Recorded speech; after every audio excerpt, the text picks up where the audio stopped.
आज हम बातचीत करने वाले हैं एसडीएम ज्योति मौर्य और आलोक मौर्य को लेकर। इस समय सोशल मीडिया पर इतना तेजी से वायरल चल रही है कि आप लोग सोच नहीं सकते हैं। एक पति जो है सो अपने पत्नी को चपरासी की नौकरी करते हुए उन्होंने अपने पत्नी को एसडीएम के पद पे बैठाई, उन्होंने उनको जैसे सम्मानित पद दिलाया, लेकिन बाद में वही पत्नी जैसे उनके साथ धोखा की और उस पति को छोड़ दी। और मनीष दुबे IAS है, मनीष दुबे है, उनके साथ FIR चलने लगा। उनके साथ उन्होंने संबंध बनाने का प्रयास किया और बना भी ली। इसी पर आज हम चर्चा करने वाले हैं। पूर्णिया के SM झा जी हैं, जो कांग्रेस नेता भी हैं और वकील भी हैं। इनसे हम जानने का प्रयास करेंगे, इनसे राय लेने का प्रयास करेंगे कि जिस तरह एसडीएम ज्योति मौर्य ने अपने पति के साथ जो क्रूरता कर रही है, क्या ये सही है या गलत है? क्या उन्होंने कहीं जैसे अपने पद का गलत इस्तेमाल तो नहीं कर रही है, क्योंकि वो जो है अभी सरकारी पद पे हैं।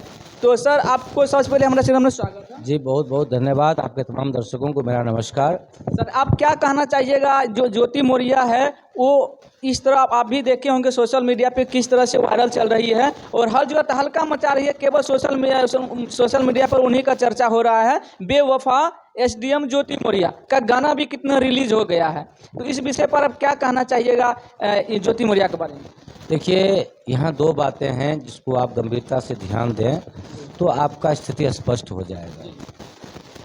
जहाँ तक औरत का सवाल है, ऐसा माना जाता है कि औरत कमिटेड होती है और कमिटमेंट उसका यदि एक बार किसी के साथ हो जाए तो वह ताउम्र उसे नहीं भूलती है।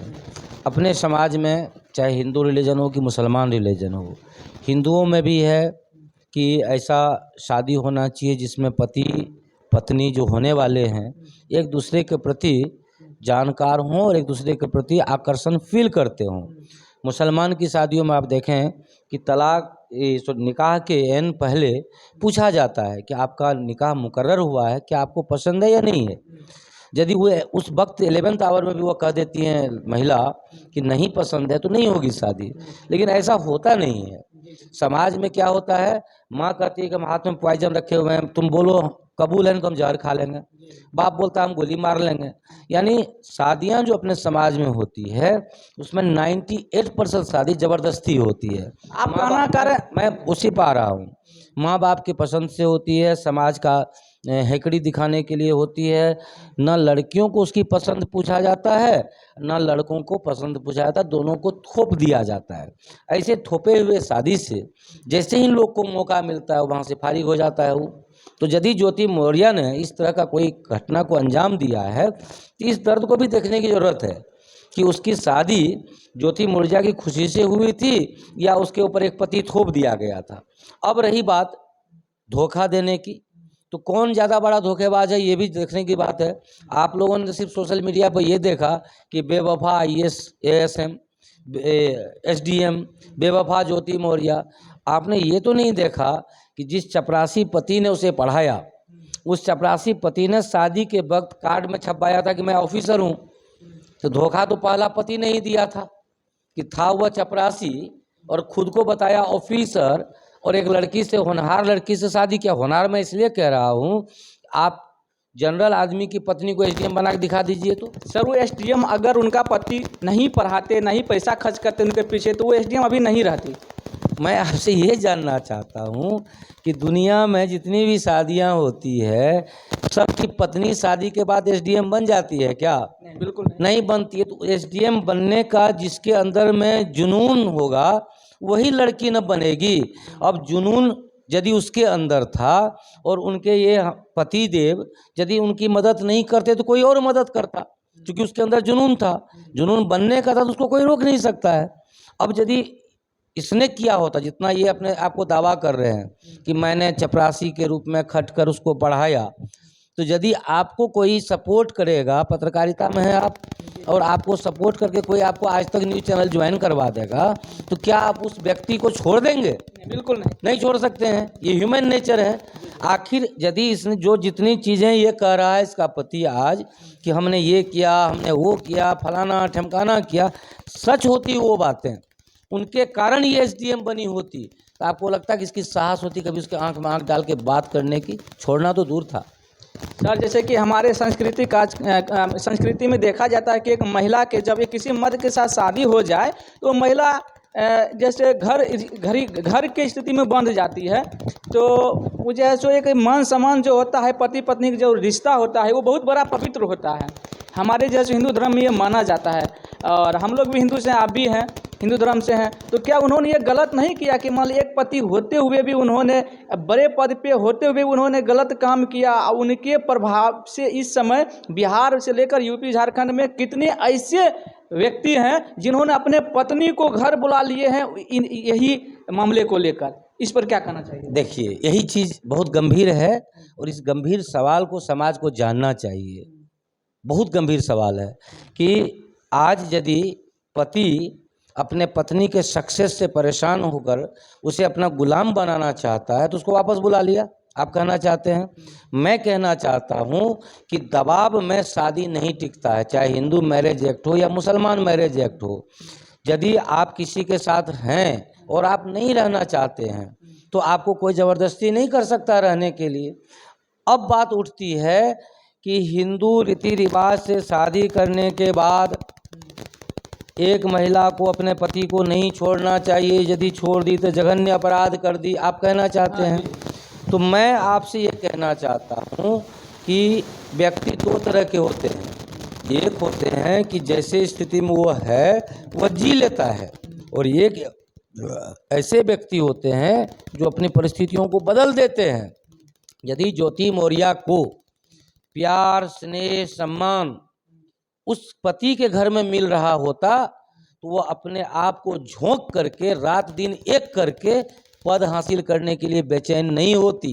आप यदि गंभीरतापूर्वक विचार कर रहिएगा तो आपको लगेगा, आज आप पत्रकारिता में हैं, जनरल पत्रकारिता करते हैं, आपके परिवार के लोग यदि आपको नीचा दिखाएंगे तो आप दिन रात एक करके कल पुण्य प्रसून वाजपेयी और रवीश कुमार के कैटेगरी में खड़ा हो जाइएगा। जब उस समय आप खड़ा हो जाइएगा रवीश कुमार की कैटेगरी में तो आप उन व्यक्तियों को देखना पसंद करेंगे जो आपको नीचा दिखाना चाहता था? पसंद करेंगे?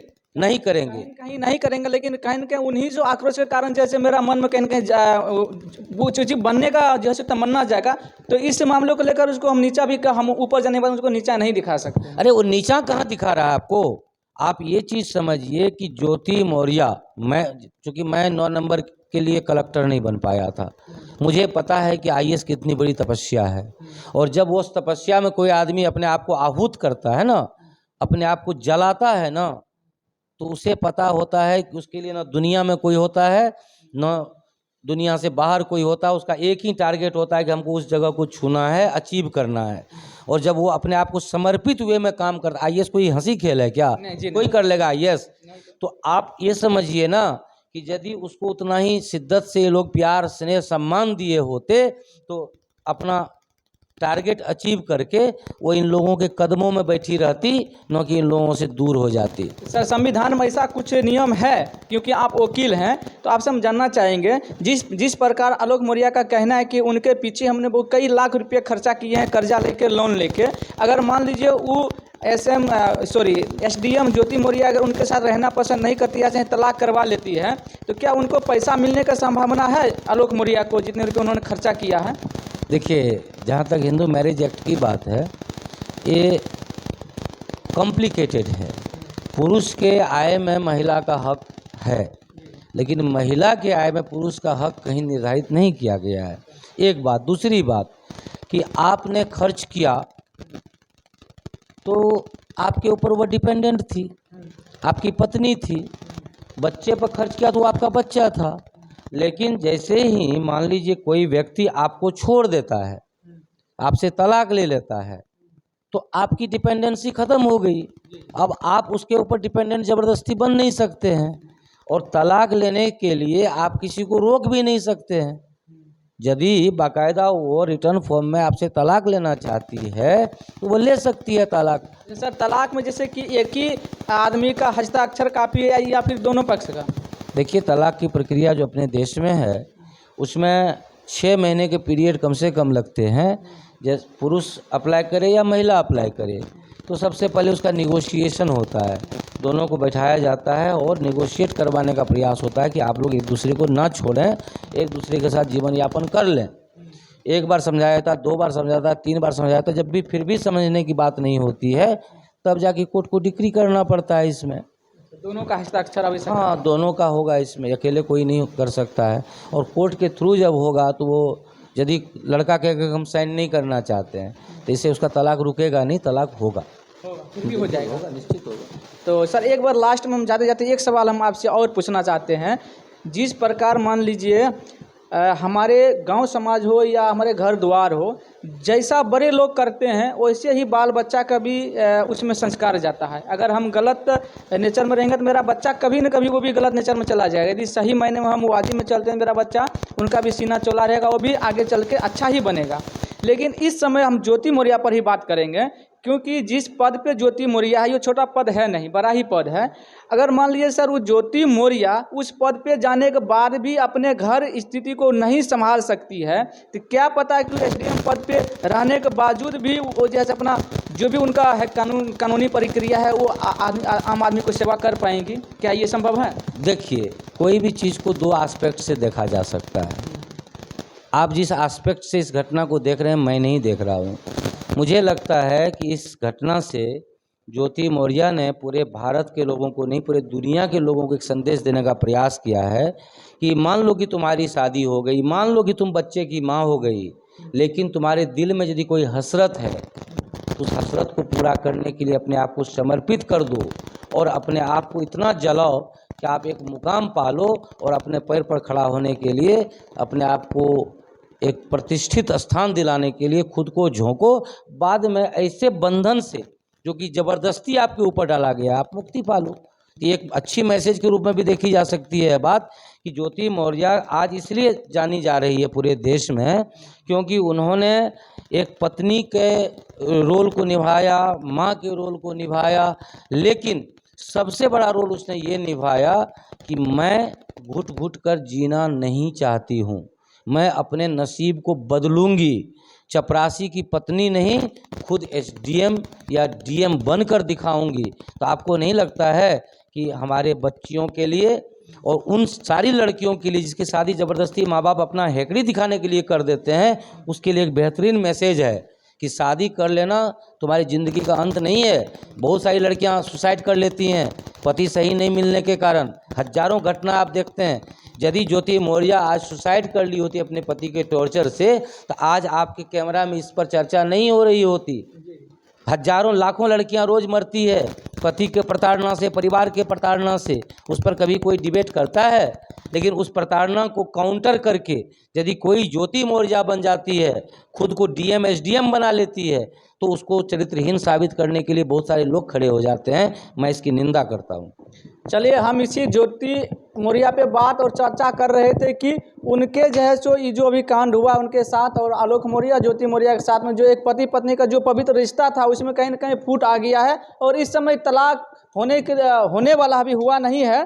बाकी आप लोग इसके बारे में क्या सोचते हैं? बहुत सारे लोग ऐसे हैं कि ज्योति मौर्या के सपोर्ट में बोलते हैं, बहुत सारे आलोक मौर्या के सपोर्ट में मैसेज करते हैं। बाकी आप लोग किसको सपोर्ट करते हैं कमेंट सेक्शन में ज़रूर बताइएगा। और ज्योति मौर्या को किस नज़रिए से आप देखते हैं और आलोक मौर्या को किस नज़रिए से देखते हैं ये भी बताइएगा। बाकी रह गया IAS मनीष दुबे, उनके साथ जो चक्कर चल रहा था प्रेम प्रसंग, उनके बारे में भी क्या सोचते हैं? क्योंकि उन मनीष दुबे को भी शादीशुदा है, उनके भी 2-3 शायद बच्चे हैं और ज्योति मौर्या को भी 2 बेटी, जवान बेटी है, शादी करने लायक है। बाकी इस सब पर आपकी क्या राय विचार है? सारा बात कमेंट सेक्शन में रखिएगा। बाकी जय हिंद, जय भारत।